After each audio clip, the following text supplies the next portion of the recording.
Olá! Que bom ter vocês conosco. Nós somos uma IA desenvolvida pelo site Ponto Geek. Curadoria de conteúdo humana por Gordo Geek. Eu sou o Eduardo. E eu sou a Jéssica.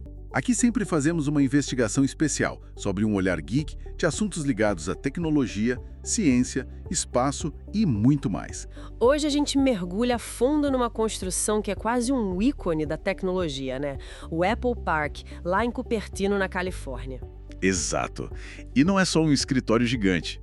É muito mais, é tipo a materialização da visão final do Steve Jobs. Com certeza, um projeto monumental, 5 bilhões de dólares, 175 acres, quase como se fosse o maior produto que a Apple já criou. Impressionante. E a necessidade surgiu ali no começo dos anos 2000, né? A Apple estava crescendo demais. O campus antigo, o One Infinite Loop, já não dava conta. Não dava. As equipes começaram a ficar espalhadas, sabe? Isso atrapalhava a colaboração, a troca de ideias. Precisavam de um lugar novo para unificar todo mundo e, claro, turbinar a inovação. Então a nossa conversa hoje vai ser sobre isso. Desvendar a história, o design, as curiosidades, tudo sobre essa obra que é, vamos combinar, fascinante. Vamos lá. A começar, de onde veio a inspiração do Jobs para esse projeto tão diferente? Olha, veio de coisas bem pessoais para ele. Tinha a nostalgia da Califórnia, da infância dele, sabe? Aquela região era chamada de Vale das Delícias do Coração, cheia de pomares. Ah, que legal isso. E também li que ele admirava o campus de Stanford. Sim, especialmente o pátio principal de Stanford.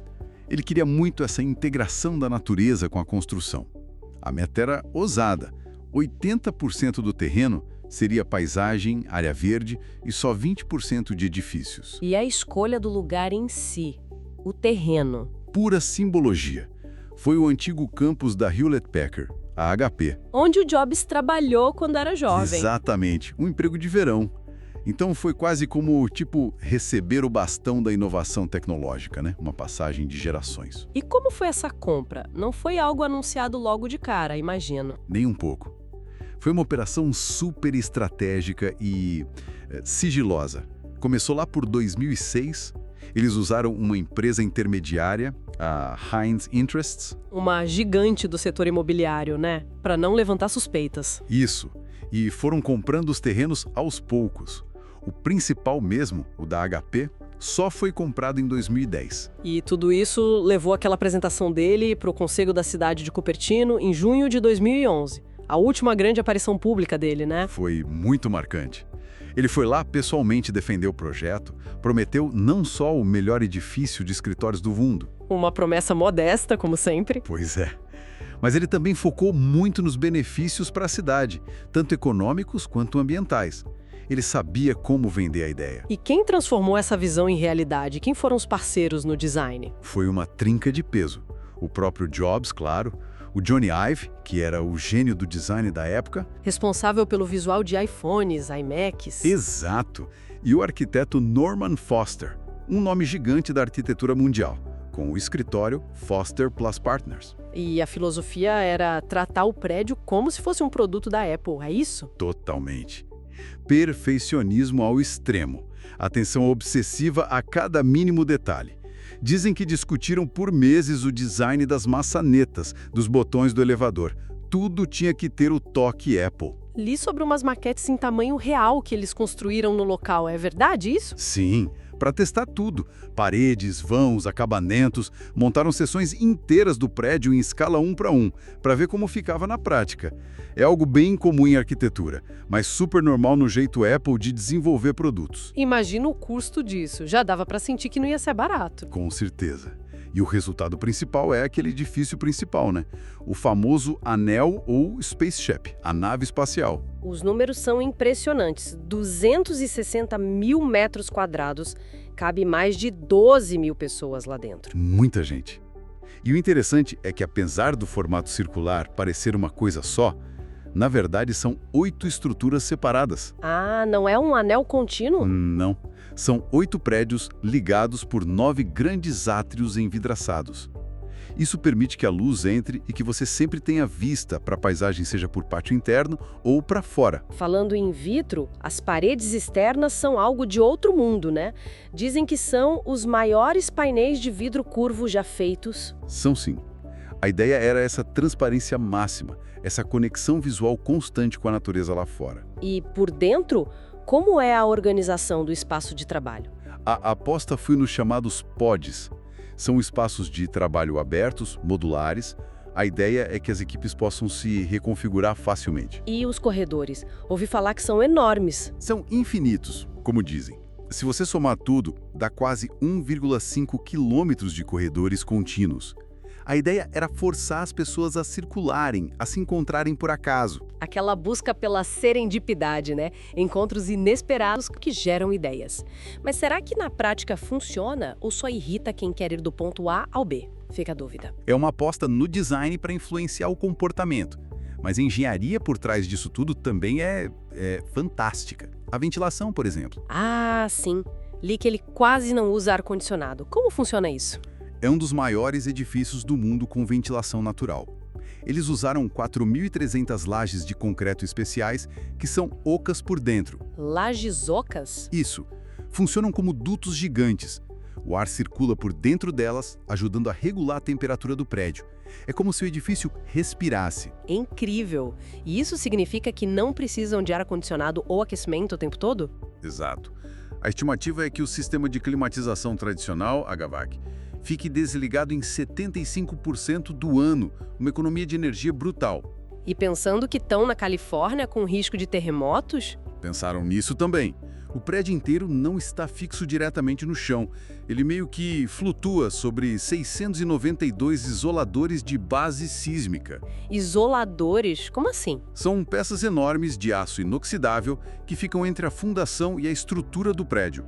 Em caso de terremoto, eles permitem que o edifício se mova lateralmente até 1,5 metro, absorvendo o impacto. Uau!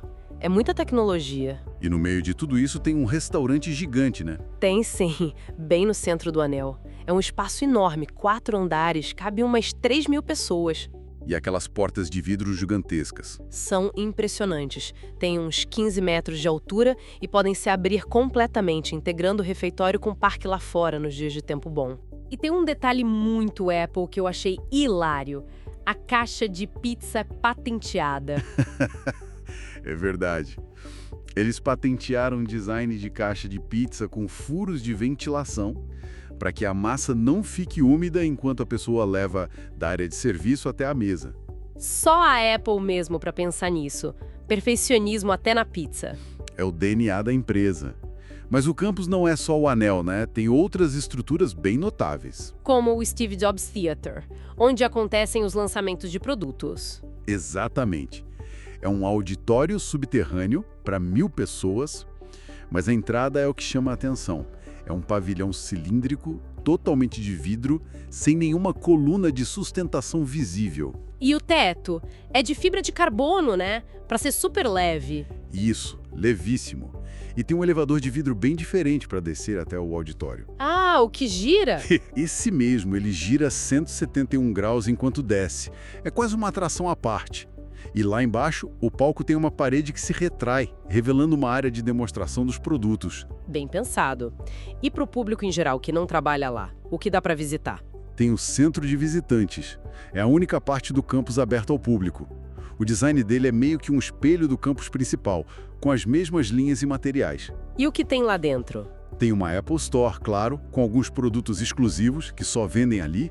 Tem um café, um terraço com uma vista ótima para o anel. E aquele modelo de realidade aumentada? Tem sim, um modelo físico do campus e você usa um iPad para ver informações e detalhes em realidade aumentada sobre cada parte.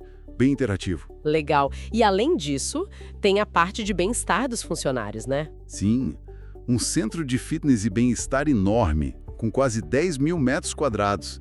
Academia completa, estúdios de yoga. Li que até a pedra usada no estúdio de yoga foi escolhida a dedo, vinda do Kansas. É esse nível de detalhe. E também tem serviços médicos e odontológicos para funcionários ali dentro. E o celeiro antigo, o que aconteceu com ele? Ah, o Glendenning Barn, um celeiro de 1916 que já existia no terreno. Eles fizeram questão de preservar. Foi cuidadosamente desmontado, restaurado e remontado em outro local do campus. Hoje é usado para guardar equipamentos de jardinagem e manutenção. Um toque histórico no meio de tanta modernidade. Falando em jardinagem, o paisagismo é uma parte enorme do projeto, certo? Aquela meta dos 80% de área verde? Foi uma transformação radical. O terreno antes era basicamente 80% asfalto e concreto. Eles demoliram tudo e reverteram essa lógica. Plantaram milhares de árvores. Mais de 9.000 árvores. E a escolha foi por espécies nativas da Califórnia e resistentes à seca, como carvalhos, sequoias e, claro, muitos pomares, de maçãs, damascos, ameixas, lembrando o passado da região. O Jobs chegou a contratar o arborista de Stanford para isso, né? O David Muffley. Sim, ele foi pessoalmente atrás do Muffley para liderar esse esforço de trazer a natureza de volta para o local. E a sustentabilidade não parou por aí. A água, a energia... Tudo pensado. 100% da água usada para irrigar todo esse verde é reciclada. Fizeram uma parceria com a cidade de Cupertino para isso. E a energia? Painéis solares no teto todo. No teto todo do anel. São 17 megawatts de energia solar, uma das maiores instalações do tipo no mundo em um telhado. E ainda complementam com 4 megawatts de células de combustível, usando biogás. Então, na prática, o campus opera com 100% de energia renovável? Exatamente. Isso tudo rendeu a eles a certificação LEED Platinum. É o maior edifício de escritórios da América do Norte com essa classificação máxima de sustentabilidade. É impressionante, mas toda essa perfeição, essa tecnologia, essa sustentabilidade teve um custo, né? E não foi baixo. Definitivamente não. O custo total estimado ficou na casa dos 5 bilhões de dólares. 5 bilhões. É um dos prédios mais caros do mundo. Mais caro que o One World Trade Center em Nova York. Sim.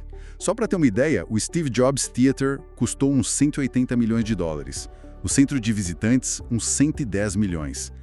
Cada pedacinho ali custou uma fortuna. E um projeto dessa magnitude, com esse custo e essa filosofia tão particular, é claro que ia gerar controvérsias, né? Inevitável.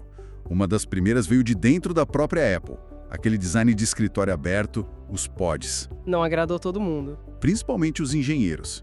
Muita gente reclamou da falta de privacidade, do barulho, queriam escritórios fechados, mais tradicionais. Ouvi uma história do jornalista John Gruber sobre isso, que algumas equipes teriam resistido bastante. Sim, ele relatou que a equipe de desenvolvimento de chips, liderada pelo Jonas Ruge na época, teria batido o pé e conseguido um prédio separado, fora do anel, com um layout mais convencional.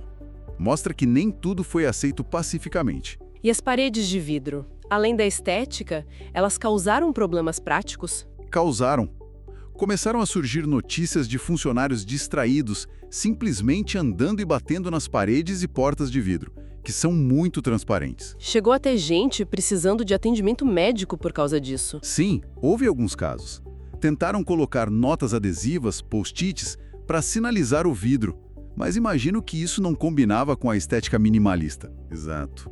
Logo foram removidas porque atrapalhavam o design. É um exemplo clássico da tensão entre a forma e a função, né? Entre a visão do designer e o uso no dia a dia. E as críticas não pararam por aí, vieram também do ponto de vista urbanístico. Vieram forte. A revista Wired, por exemplo, publicou uma crítica bem dura. Chamaram o Apple Park de isolado, de fortaleza suburbana. Por quê? Porque ele é muito autocentrado, sabe? Totalmente voltado para dentro. Ignora a cidade ao redor, não se conecta muito com o tecido urbano. E é extremamente dependente do carro. Quantas vagas de estacionamento tem lá mesmo? Mais de 14 mil vagas. É um número absurdo. A crítica era que, em pleno século XXI, construir algo tão focado no carro e com pouca integração com o transporte público era um anacronismo, quase.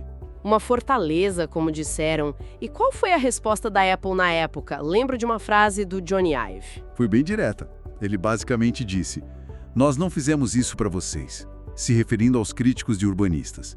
Deixou claro que o foco era criar o melhor ambiente para os funcionários da Apple, segundo a visão deles, e não necessariamente um exemplo de integração urbana. Forte. Então, fazendo um balanço de tudo isso, a gente tem, de um lado, a visão do Steve Jobs realizada. Uma maravilha da engenharia, do design, super sustentável. Sem dúvida.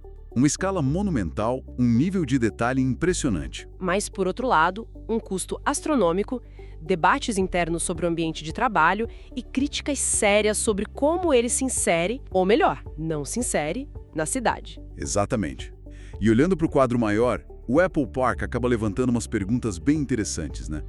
Será que ele é o testamento perfeito do Steve Jobs, refletindo não só o brilhantismo, mas talvez também o lado controlador e até as falhas da Apple? É uma boa pergunta.